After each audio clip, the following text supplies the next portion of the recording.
The Humanist. More Humanist. So basically, what you do is you go to the main menu, go to single player, you go to custom battle. Inside of here, you can set up different rules. So here under the rules, you can select different things that you want. You have some default rules here. So usually you have some penalty points where the battle is basically decided. You can have a time limit on how long the battle can go on, and after the time has run out, the battle will auto-pause. You're allowed to unpause it afterwards, so it's not a definitive end of the battle.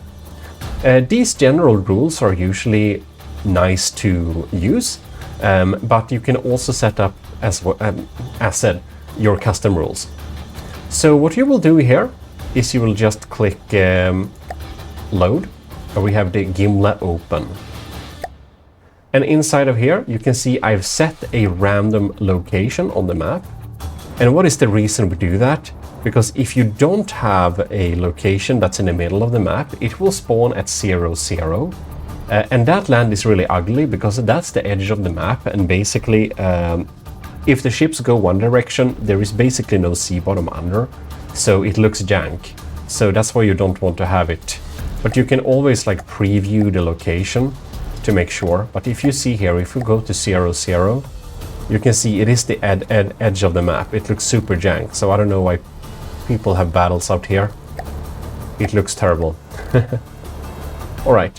So now we're here in the middle here of this little area.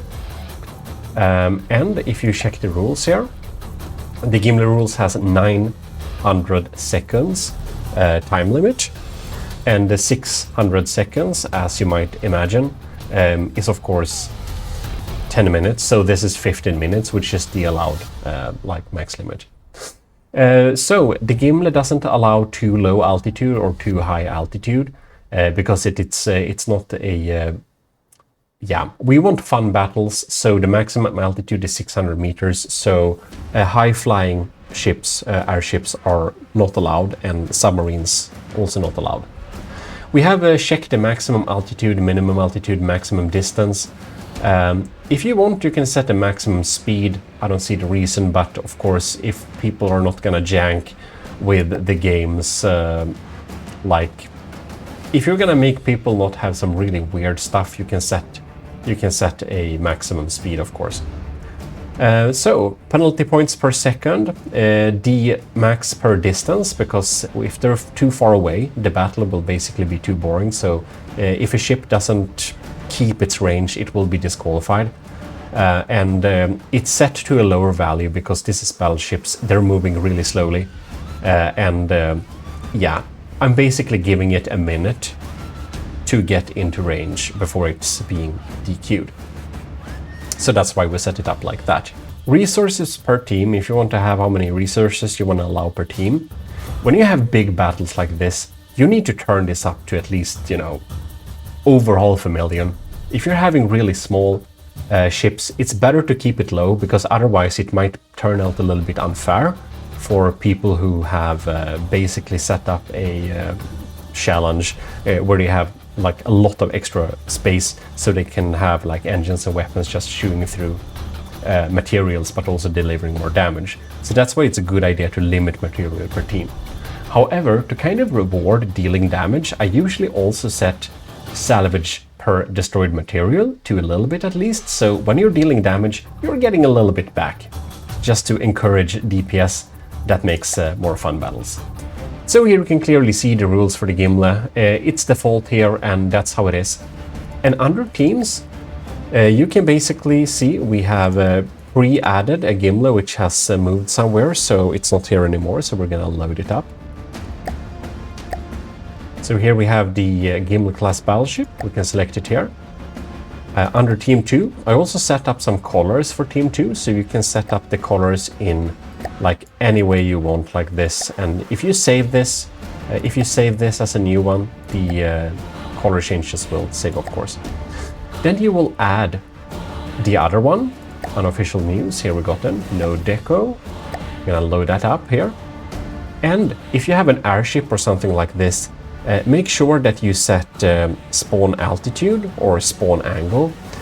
For my battles, I have them spawn 0 degrees straight on. Some people allow broadside ships to be spawned at a 90-degree angle, but that encourages skipping good maneuverability. So I put it to 0, 0. So if you want to keep your distance, well, you have to be somewhat maneuverable. All right, and that's basically all there is to it. If you have several vehicles, you can set some different sideways and backwards and stuff like that for it. But for ships like this, you don't need to set an altitude, but if you would set an altitude it spawns at, you will just apply to all here, or apply to team.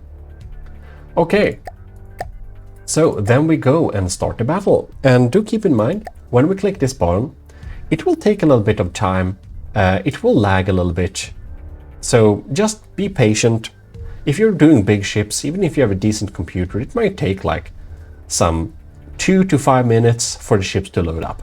So don't assume the game has crashed. Getting into the battle here, you can move around and look around to the different ships like this. And there is another little thing here which you might want to also know, that when we do battles like this, click Boost My Performance graphic setting, use recommended lights, and it will lag a little bit less. Even if you have a good computer, you might most likely need to do this to not cause issues. Oh, I need to fix that. Well, in any case. So that is some tips here. And if you want your HUD back, you click F9, you can see it here. And on F11, it doesn't say anywhere, you make the battle start. So you can pause and play the battle like this. Inside of here, you can also use the minus and plus buttons, but if you click the E menu, you can click so you can run the battle in slow motion, which can be pretty useful for the first couple of seconds to basically let, or when you're doing something really interesting or something like that, it might be interesting to play and pause and have it in slow motion. Then another little tip I have for you is that in the settings for let's see here, did it move or something? It's under the camera control? No, it's actually here under key mapping. So when you go down to key mapping, there is a little setting you can turn on. It's not enabled by default, but toggle camera smoothing. So this is a thing I recommend that you assign to something. So when you click the assign button, the camera will move around and be smooth like this. So that's really nice. Makes you a better, makes the action a little bit more interesting. Then we have the ability to lock onto ships. You can use Shift and Caps Lock, or Control and Caps Lock if you want to maintain the distance. If you want to zoom into the distance you had before, you do You do Shift and Caps Lock, so you can see you move out here. And if you want to have the current distance to the thing you want to lock onto, it's Control and Caps Lock while you aim, and then you get the kind of orbiting camera. So that together with the smooth movement makes some interesting things. Also, you can usually, now I Shift Caps Locked, and now I Control Caps Lock, so I can use the scroll wheel to zoom in and out on this little shell. So APS shell, cram shells and missiles, you can lock onto them too, so you can see basically where they are going in slow motion, which can be very interesting. Now a lot of early shots do miss, so that's a little bit sad.